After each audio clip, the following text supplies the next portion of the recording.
نہ تم بینٹلی خرید سکتے ہو تمہاری اوقات نہیں، نہ تم AMG خرید سکتے ہو تمہاری اوقات نہیں. میں ملٹی ملینئر. مفتی طارق مسعود اسپیشل. دنیا میں دو ہی قسم کے لوگ آپ کو زیادہ تر ملیں گے. کچھ ایسے ہوں گے جو تکبر سے اکڑے ہوئے ہوں گے نا، یہ میری گاڑی ہے، یہ میرا پرسنالٹی ہے، یہ میرا صحت ہے، اور یہ میرا بزنس ہے، یہ میرا بنگلہ ہے، جو کامیاب سمجھے جاتے ہیں دنیا میں. تو اللہ نے بتایا کہ یہ تمام طاقتیں کس کے ہاتھ میں ہیں؟ اللہ کے ہاتھ میں. کیا مطلب؟ جتنی پاور ہے نا اس وقت، جتنے وسائل ہیں، اللہ چاہے گا 2 منٹ میں چھین لے گا. تو جس آدمی کے دماغ میں یہ استحضار ہو کہ میں اسباب سے متاثر نہیں ہوں گا، اللہ مسبب الاسباب ہے، وہ جب چاہتا ہے انسان سے ساری نعمتیں چھین لیتا ہے. فرعون سے کیسے چھینی؟ فرعون کو تصور تھا کہ میں اسی دریا میں غرق ہو جاؤں گا؟ ابھی کوئی تھا اس کے دل میں تصور؟ اور ہم نے اپنی زندگی میں دیکھے ہیں، لوگ بڑے مالدار لوگ ہوتے ہیں، ایسا دیوالیہ ہوتا ہے کہ دیکھو جیسے اللہ متقی کو ایسی جگہ سے رزق دیتا ہے نا جہاں سے اس کا گمان بھی نہیں ہوتا، تو اللہ بعض دفعہ ایسی جگہ سے رزق چھینتا بھی ہے کہ جہاں سے آپ کا گمان بھی نہیں ہوتا، وہاں سے رزق چھین جاتا ہے. جب آخرت ہی نہیں ہے سامنے آپ کے، آپ کو مرنے کے بعد حیات کا یقین ہی نہیں ہے، جنت جہنم کا یقین نہیں ہے، اللہ سے ہونے کا، غیر اللہ سے نہ ہونے کا یقین ہی نہیں ہے، تو آپ کی زندگی تو تباہ و برباد ہو گئی.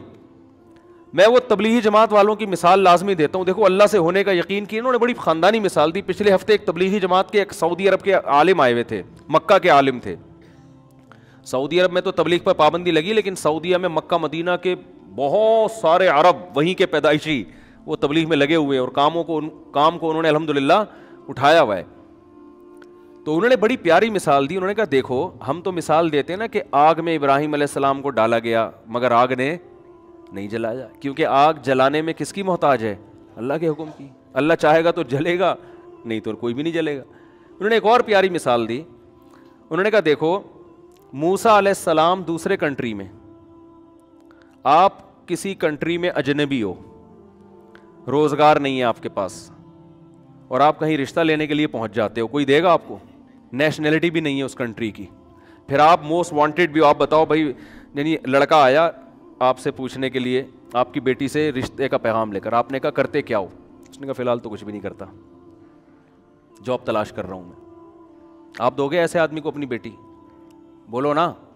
اچھا یہ بتاؤ یہاں کیسے آنا ہوا ہے بھائی؟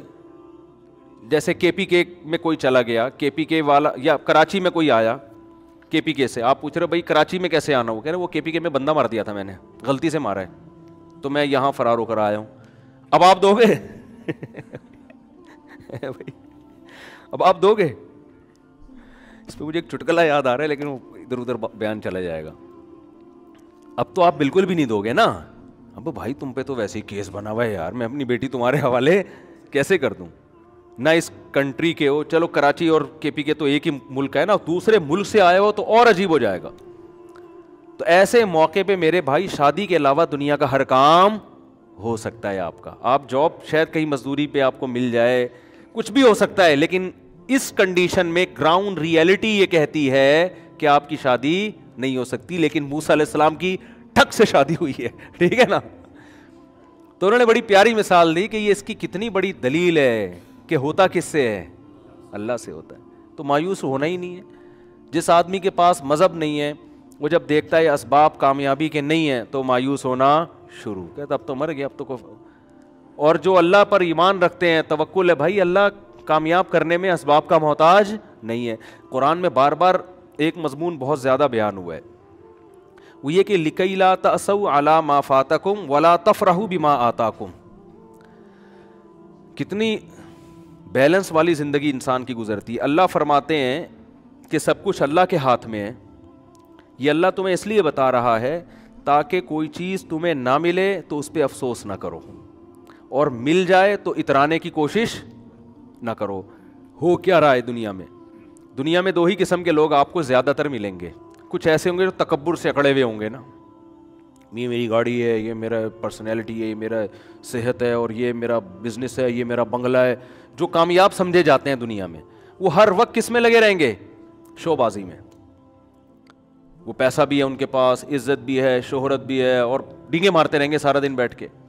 دوسرے وہ لوگ ہیں جو ہر وقت ناشکری کی باتیں, پیسے ہی نہیں ہے. ٹھیک ہے, وہ واقعہ تھا نا ہمارے حضرت نے کسی مولوی صاحب سے پوچھا کہ اتنا عرصہ ہو گیا شادی کیوں نہیں کی, کہہ رہے پیسے ہی نہیں ہے. حضرت ان کی نقل اتار کے بتائیے, ایسے غمزدہ ہو کے انہوں نے کہا نا پیسے ہی نہیں ہے. تو وہ ہر بات پہ کیا کہے گا, پیسے ہی نہیں ہے, مہنگائی بڑھ رہی ہے, کیا کریں یار. تو وہ روتا. دو ہی طرح کے لوگ ملیں گے, اعتدال والے آپ کو مارکیٹ میں کم ملیں گے, یا تو خوشی میں اترا رہا ہوگا, دوسروں کو نیچا سمجھ رہا ہوگا, یا غم میں ڈپریشن میں جا رہا ہوگا. تو قرآن کیا کہتا ہے کہ سب کچھ کس کے ہاتھ میں ہے, اللہ کے ہاتھ. اور اللہ یہ تمہیں اس لیے بتا رہا ہے تاکہ جب خوشی ملے تو اتراؤ نہیں. اللہ 2 منٹ لگائے گا چھیننے میں اگر اللہ چاہے گا, سمجھتے ہیں نا. تو زیادہ چوڑے ہو کے روڈ پہ گھومنے کی ضرورت نہیں ہے. یہ میری گاڑی, یہ میرا بنگلہ, اور یہ میرا بزنس, اور 4 شادیاں. ایک مثال دے رہا ہوں, اب یہ بھی تھوڑا سا کلچر آنے لگا ہے معاشرے میں. اور جناب یہ میرا بزنس دیکھو, یہ میری بلڈنگ ہے, اور یہ وغیرہ جو لوگ کر رہے ہوتے ہیں. میری صحت دیکھو, ڈولے دکھا رہے ہوتے ہیں نا ایسے کر کر کے. ایسا نہ ہو کسی باڈی بلڈر کوئی ڈولے دکھا رہا ہو اس کو میرا بیان سنا دیں, وہ ویسے بھی دکھا رہا ہوگا کہ مقابلے بھی ہوتے ہیں ان کے, میں شو مارنے کے لیے, دوسرے کو نیچا دکھانے کے لیے جو ڈولے دکھا رہا ہو نا, وہ غلط ہے. سمجھ رہے ہیں کہ نہیں سمجھ رہے. تو اللہ نے بتایا کہ یہ تمام طاقتیں کس کے ہاتھ میں ہیں, اللہ کے ہاتھ میں. کیا مطلب, جتنی پاور ہے نا اس وقت, جتنے وسائل ہیں, اللہ چاہے گا 2 منٹ میں چھین لے گا. تو جس آدمی کے دماغ میں یہ استحضار ہو کہ میں اسباب سے متاثر نہیں ہوں گا, اللہ مسبب الاسباب ہے, وہ جب چاہتا ہے انسان سے ساری نعمتیں چھین لیتا ہے.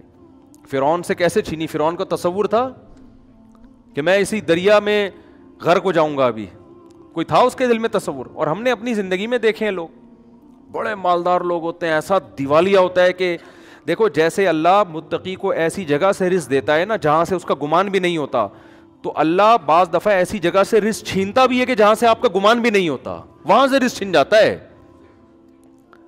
آپ سمجھتے ہو کہ یہ گارڈ ہی انسان کو قتل کر دیتے ہیں, حالانکہ وہ کس کے لیے رکھے ہوتے ہیں, حفاظت کے لیے. وہاں سے اللہ نے نقصان پہنچایا جہاں سے آپ کو نقصان کا گمان تھا ہی نہیں, وہاں سے کہتے ہیں نا آستین کا سانپ بن کے آ جاتے ہیں لوگ. تو رزق اللہ ایسی جگہ سے چھین لیتے ہیں, ایسے طریقے سے چھین لیتے ہیں جہاں سے انسان کا گمان بھی نہیں ہوتا, ایسے چھنتا ہے رزق. تو نہ انسان پر اترانا اچھا لگتا ہے, ہر وقت ڈرتا رہے اللہ سے بھائی, اور نسبت کس کی طرف کرے, اللہ کی طرف. بھائی اللہ نے دیا, یہ اللہ کی نعمت ہے. یہ زبان سے الفاظ کہنے چاہیے, شریعت میں زبان کی بہت ویلیو ہے. بڑے الفاظ اللہ کو پسند نہیں ہے. حضرت موسیٰ سے ایک خطا ہوئی تھی, لوگوں نے پوچھا کہ اس وقت زمین میں سب سے بڑا عالم کون ہے, انہوں نے فرمایا میں ہوں. بات بالکل درست تھی, مگر اللہ کو یہ انداز پسند نہیں آیا کہ آپ بولتے سب سے بڑا تو اللہ ہے. حالانکہ موسیٰ علیہ السلام تو سب سے بڑے عالم تھے, اور جو جتنا بڑا ہوتا ہے اس کی چھوٹی غلطی کو بھی اللہ بہت سخت تنبیہ کرتے ہیں اس پہ. تو موسیٰ علیہ السلام کو ایسی تنبیہ ہوئی کہ خضر علیہ السلام کے پاس بھیج دیا کہ ان کو کچھ علم ہم نے ایسا دیا جو آپ کے پاس نہیں ہے. تو اسی طرح جب انسان پریشانیوں میں ہو تو قرآن کہتا ہے مایوس نہ ہو. کیوں, طاقتیں کس کے پاس ہیں, اللہ کے پاس. آپ کیوں مایوس ہوتے ہیں, آپ کہتے ہو یار یہاں بھی جاب نہیں مل رہی, یہ بھی مسئلہ نہیں ہے, نہ شادی ہو رہی ہے میری, نہ جو ہے یہ بچہ انسان کا بچہ بننے کی کوشش کر رہے, جو میری اولاد ہو گئی ہے, پیدا تو انسان کا بچہ ہی ہوا تھا, سب مبارکباد دے رہے تھے, لیکن یہ مجھے انسان کا بچہ لگتا نہیں, یہ جن کا بچہ ہے, آ کے لے جائیں. مسجد سے اعلان ہوتا ہے نا جن کا بچہ ہے آ کے لے جائیں, تو لوگ ایک صاحب پہنچے کہ جن کا بچہ مسجد میں کیا کر رہا ہے. گاؤں دیہاتوں میں نا مسجدوں میں یہ بہت اعلان ہوتے ہیں, حضرات چڈی نیلے رنگ کی نہ, جن کا بچہ ہے آ کے لے جائیں. تو قرآن کیا کہتا ہے, وَلَا تَأْسَوْا عَلَىٰ مَا فَاتَكُمْ, جو چیز نہیں ملی ہے اس پہ افسوس مت کرو. بہت سی چیزیں زندگی میں نہیں ملتی تو افسوس نہ کرو. بھائی اللہ اس کا آلٹرنیٹ بھی دے سکتا ہے, نہیں بھی دیا تو اللہ نے چھینی ہے نا, تو کوئی اس میں حکمت ہوگی. اور حدیث میں جو آتا ہے نا, اللہ کہتے ہیں کہ میں اپنے بندے کے ساتھ وہ معاملہ کرتا ہوں جو بندہ جیسا میرے ساتھ گمان رکھتا ہے. تو اس کا یہی مطلب ہے. لوگ کیا سمجھتے ہیں کہ یار ہم تو اللہ سے بہت گمان رکھتے ہیں کہ اتنی دولت اللہ ہم کو دے گا, لیکن اللہ تو دے ہی نہیں رہا. ہم تو 6 سال سے اللہ سے امیدیں لگا کے رکھے ہوئے, پیسہ ملے گا ہمیں, تو حدیث میں تو آتا ہے جیسا گمان رکھو گے ویسا ہوگا. پیسے تو پان گٹکے کے نہیں نکلتے یار, ہم تو گمان رکھ رکھ کے تھک گئے. ہر حدیث کا ایک خاص مفہوم ہوتا ہے. مطلب حدیث کا یہ ہے کہ آپ کے ساتھ اگر ایسا لگ رہا ہے کہ غلط ہو رہا ہے, آپ کاموں میں ناکام ہو رہے ہیں, آپ اللہ سے اچھی امید رکھو کہ انشاءاللہ اسی میں خیر ہوگی, تو واقعی اس میں پھر خیر ہوگی. جیسے یوسف علیہ السلام کتنے غموں میں تھے نا, لیکن اللہ سے امیدیں لگا کے بیٹھے ہوئے تھے, اس میں میری خیر ہے. یعقوب علیہ السلام کے دونوں بیٹے بچھڑ گئے, لیکن کہہ رہے ہیں اعلم من اللہ ما لا تعلمون, میں اللہ کے بارے میں وہ کچھ جانتا ہوں جو تم نہیں جانتے, اس میں میری خیر ہوگی. ہوئی خیر کی نہیں ہوئی؟ لیکن اگر آپ الٹا سوچنا شروع کر دو گے, نبی صلی اللہ علیہ وسلم ایک صحابی کے پاس گئے, بوڑھے تھے, بخار میں تھے, تو آپ نے فرمایا لا باس طہور انشاء اللہ. یہ بخار حدیث میں آتا ہے جب بخار کی گرمی یہ جہنم کی آگ کو ٹھنڈا کرتی ہے. یہ جہنم کی آگ کو, یعنی حدیث میں کا مفہوم ہے کہ جو آخرت میں اللہ نے عذاب دینا ہے نا آگ کا, دنیا میں بخار کی شکل میں دے دیتا ہے اللہ اہل ایمان کو بعض دفعہ. تو کتنی بڑی نعمت ہے بخار کا ہونا, گناہ دھلتے ہیں. تو وہ انہوں نے کہا کہ نہیں, یہ میرے گناہ معاف کرنے کے لیے نہیں, یہ ایک بوڑھے پہ مسلط ہو کے اس کو ستانے کے لیے آیا ہوا ہے. تو آپ نے فرمایا اب ایسا ہی ہوگا, اب یہ بخار گناہوں کی معافی کا ذریعہ نہیں بنے گا. تو یہ مطلب ہے کہ جیسا اللہ کے بارے میں آپ گمان رکھیں گے اللہ کا معاملہ آپ کے ساتھ ویسے ہی. اس لیے غموں میں میرے بھائی زبان سے ناشکری کے الفاظ نہ نکالو. دیکھو غم میں ہائے ہوئے کرنا جائز ہے, یہ انسان کی نیچر ہے, رونا بھی جائز ہے. غم میں مسکرانا بڑا مشکل کام ہوتا ہے, یہ نیچر کے خلاف ہے. ایک دفعہ کیا ہوا, ایک صاحب کے ایک خاتون تھی, ان کے شوہر شہید ہو گئے کہیں ٹارگٹ کلنگ میں یا کسی بھی حادثے میں, ابھی مجھے پورا واقعہ یاد نہیں ہے, یا کوئی آرمی میں تھے بارڈر پہ شہید ہو گئے, واللہ عالم, بہت پرانا واقعہ ہے. مجھے واقعے کی روح یاد رہ جاتی ہے نا, پورا وہ ایک ایک چیز تفصیل سے یاد نہیں ہوتی. اب کیا ہے کہ ان کے گھر میں جب خبر لے کر آئے ہیں کہ تمہارے شوہر شہید ہو گئے, تو خبر لانے والا اتنا بیوقوف آدمی, اس نے کہا آپ کے لیے خوشخبری ہے کہ آپ شہید کی بیوہ بن گئی ہیں.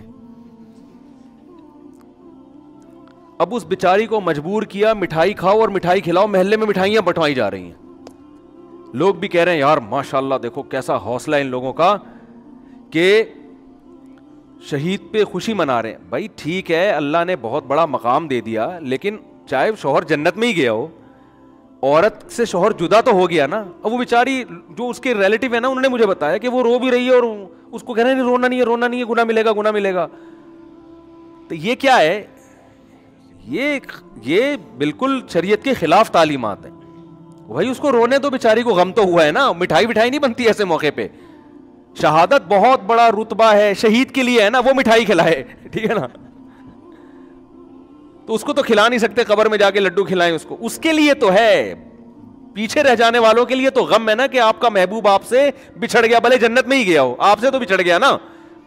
ارے آپ کا جگری دوست امریکہ جا رہا ہو, خوش ہو, آپ پھر بھی رخصت کرتے ہوئے روتے ہو اس کو کہ بیٹا امریکہ جا رہا ہے. مایوں کی تمنا تھی میرا بچہ امریکہ میں جائے, کماؤ پوت بنے, پیسے کما کے بھیجے, لیکن جس دن جا رہا ہوتا ہے اس دن ماں خوش ہو رہی ہوتی ہے, رو رہی ہوتی ہے کہ بھائی مجھ سے تو بہرحال جدا ہو رہا ہے نا. باپ بھی پریشان ہوتا ہے, ماں بھی پریشان ہوتی ہے. تو یہ ایک بیٹیاں جب گھر سے رخصت ہوتی ہیں, اور آسان مثال, ماؤں نے خود شادی کرائی ہوتی ہے, ماؤں نے خود رشتہ طے کیا ہوتا ہے, وظیفے پڑے ہوتے ہیں, لیکن جس دن بچی رخصت ہوتی ہے ماں رو رہی ہوتی ہے, ہنس رہی ہوتی ہے. بولو نا. اب کوئی اس پہ اعتراض کرے, لو اتنی مشکل سے رشتہ ملا, یہ تو رو رہی ہیں, واپس کرو اس رشتے کو, بھائی لے کر آ, چل بھائی دفعہ یہاں سے. کیا خیال ہے, 50-50 یاد آتا ہے ایسے موقع پہ نا. کیمرہ لگا ہوا تھا, روتے ہوئے رخصت کیا نا ماں نے بیٹی کو. ڈرامے بھی ہوتے ہیں نا, تو وہ کیمرہ مین نے بتایا کہ کیمرہ آن کرنا بھول گیا تھا. اس نے کہا کمبخت اتنی مشکل سے کیونکہ یادگار ہوتی ہے نا, ساری زندگی دیکھنا ہے. اگر وہ نہیں روئے گی تو جب شادی کی ویڈیو بعد میں جا کے دیکھیں گے, بولیں گے یار کیسی ماں ہے, روئی نہیں رہی, بچی رخصت ہو رہی ہے گھر سے. تو وہ کیمرہ لگایا ہوا تھا 50-50 میں, روتے ہوئے رخصت کیا جا رہا ہے. تو جیسے ہی وہ اس نے بتایا وہ سوری آنٹی میں کیمرہ آن کرنا بھول گیا تھا. اس نے کمبخت اتنی مصیبت سے روئی تھی, دوبارہ پورا عمل ریورس ہوا ہے نا, واپس دلہن کو واپس لے کر آؤ, کیمرہ تسلی ہوگی آن ہے, اب رو رو کے رخصت. یہ بھی ہوتا ہے, میتوں میں رو رہے ہوتے ہیں لوگ تکلف میں. خیر, لیکن حقیقت میں بھی ماں باپ اس دن, باپ بھی اکثر روتے ہیں, ماں بھی رو رہی ہوتی ہے, بیٹی گھر سے رخصت ہو رہی ہے. حالانکہ باپ نے بڑی دعائیں مانگی ہوتی ہیں اچھا رشتہ مل جائے, ماں نے بڑی دعائیں مانگی ہوتی ہیں, تلاش کی ہوتے ہیں, لیکن پھر بھی رو رہے ہوتے ہیں. تو ان کے رونے کو دیکھ کے کوئی یہ نہیں کہتا چپ تو یہ اچھا یاد رکھو, ایسے موقع پہ بارات کا کھانا ماں کے ذمے باپ کے ذمے ڈالنا یہ بھی نیچر کے خلاف ہے, خوب سمجھ لو. نہیں یہی بات سمجھ لو, یہ جو لڑکی والے کھانا کھلاتے ہیں نا یہ بھی اللاجیکل ہے. وہ قومیں جن پر انگریز نے حکومت نہیں کی ہے یا ہندوؤں کے ساتھ وہ قومیں نہیں رہی ہیں, ان میں آپ کو بارات کے کھانے کا تصور نہیں ملے گا. یہ بھی اللاجیکل ہے. وجہ اس کی ہے, میں تو ان چیزوں پہ شروع سے غور کرتا ہوں کہ مجھے شروع سے سمجھ میں ہی نہیں آ جائے بارات کا کھانا نا, کہ یار باپ کے گھر سے بیٹی رخصت ہو رہی وہ کیوں کھلائے بھائی. آپ کہہ سکتے ہو خوشی ہو رہی ہے, ٹھیک ہے خوشی انتہا کے اعتبار سے اس کا فیوچر بن رہا ہے, لیکن وہ دن ماں باپ کے لیے خوشی کا دن نہیں ہوتا, وہ دن ماں باپ کے لیے غم کا دن ہوتا ہے. این اس دن پہ کھانا کھلانا اور کھانا کھلانے کو یعنی ان کو مکلف بنانا کہ اس دن کو سیلیبریٹ کریں, یہ نیچر کے خلاف ہے. میں نے تو یہ بات شروع سے کر رہا تھا. پھر یہ جو ہمارے وزیرستان کے پٹھان لوگ ہیں, مسعودی قوم اور دوسری قومیں, مسعود قوم ہے نا اور دوسری قومیں, میں نے ان میں جا کے ریسرچ کی.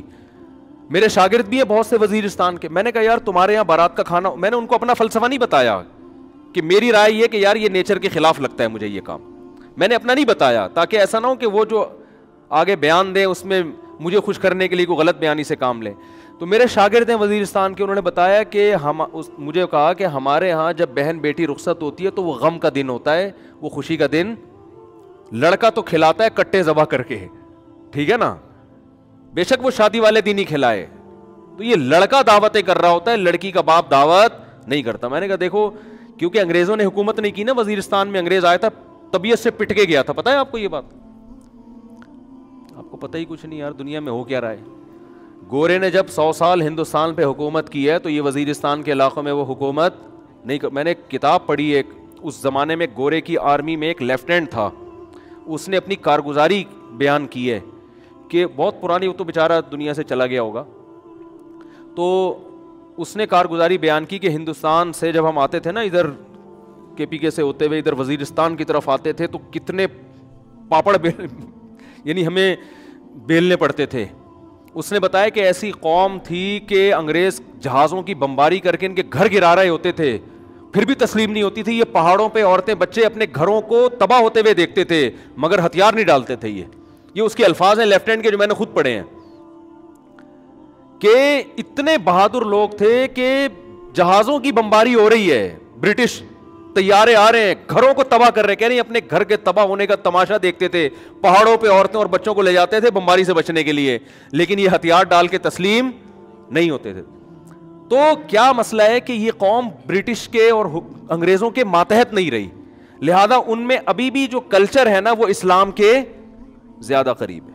آپ کو یہ جہیز کی لعنتیں, بارات وارات کے کھانے, یہ آپ کو ان لوگوں میں ملیں گے جو ہندوؤں کے ساتھ رہیں یا گوروں نے حکومت کر کے کلچر کی ایسی کی تیسی کر دی, ان کی نا کلچر کی واٹ لگا دی, تو آپ کو ان علاقوں میں ابھی بھی نہیں ملے گا. تو وہاں وہ نہیں, نہ جہیز ہے وہاں پہ اور نہ وہاں آپ کو یہ ملے گا کہ بارات کے کھانے ملیں گے. اگر شادی کے موقع پہ کھانا ہو بھی رہا ہوتا ہے تو وہ لڑکا کر رہا ہوتا ہے. ابھی بھی وہاں لڑکے کا خرچہ نکاح پہ زیادہ ہوتا ہے, لڑکی والوں کا نہیں ہوتا. اور ہمارے یہاں کیا ہوتا ہے, لڑکا صرف 25,000 ٹوٹل, بہت بڑا مہر آج کل جو مارکیٹ میں چل رہا ہے. وہ کیا چل رہا ہے, 25,000 مہر. میں تو نکاح پڑھاتا رہتا ہوں نا صبح شام. 25,000 مہر اس کے ہوگا جس کی 25 لاکھ تنخواہ ہوگی. سکہ رائج الوقت بھی لکھا ہوا ہوتا ہے آگے سے, کہیں ایسا نہ ہو روپے سے کوئی اور ملک کی کرنسی مراد لے جائے. سکہ وہ والے 25,000 جو مارکیٹ میں چل رہے ہیں جس سے 6 درجن انڈے آ سکتے ہیں یا تھوڑا زیادہ کر لیں آپ. اور لڑکی والوں کا بیڑا غرق ہو رہا ہے کہ نہیں, وہ شادی دفتر کی فیس بھی ان کی الگ اور پھر جہیز بھی الگ, اور جو بھی اب تو لڑکیاں جاب کر کر کے بھی میاؤں کو کھلا رہی ہیں. تو خیر, تو یہ بھی جو بارات کا کھانا ہے نا اس کو بھی حوصلہ شکنی کریں, اس کی کوئی تک نہیں بنتا. باپ اس دن غمزدہ ہوتا ہے, بیٹی گھر سے رخصت ہو کے جا رہی ہوتی ہے. ہاں باپ خوش ہو رہا ہے کہ چلو جان چھوٹ رہی ہے, وہ ایک الگ بات ہے, لیکن وہ بچی کے مستقبل کے لیے رخصت تو کر رہا ہوتا ہے, لیکن ان کے گھر سے ایک ان کے جگر کا ٹکڑا رخصت ہو رہا, وہ خوش نہیں ہوتے اس دن. تو اس لیے وہ ولیمہ میں اگلے دن جا کے کھائیں اسی کے گھر جا کے. یہاں نہ, یہاں کچھ نہیں کرو, یہاں بس نکاح ہوا اپنی امانت ہے بھائی, جیسے وہاں وزیرستان وغیرہ میں ایسا ہی ہوتا ہے, نکاح ہو گیا تمہاری امانت ہے بھائی, لاؤ ماں کو لے کر آؤ, بہن کو لے کر آؤ, رخصت کر کے گھر لے جاؤ. فائرنگ بھی تم ہی کرو گے, پٹاخے بھی تم ہی پھوڑو گے, ٹھیک ہے نا. فائرنگ بھی کرو, پٹاخے بھی پھوڑو, جو بھی کرنا ہے, اگلے دن ولیمہ بھی تمہارے گھر ہوگا, آ رہے ہیں ہم لوگ بھی وہیں پہنچ جائیں گے, آپ کے مہمان ہیں, ہم آ جائیں گے کھانے کے لیے. تو یہ بالکل ہی الٹی کہانی چل رہی ہے, کچھ کھوپڑی میں آنے والی نہیں ہے. خیر,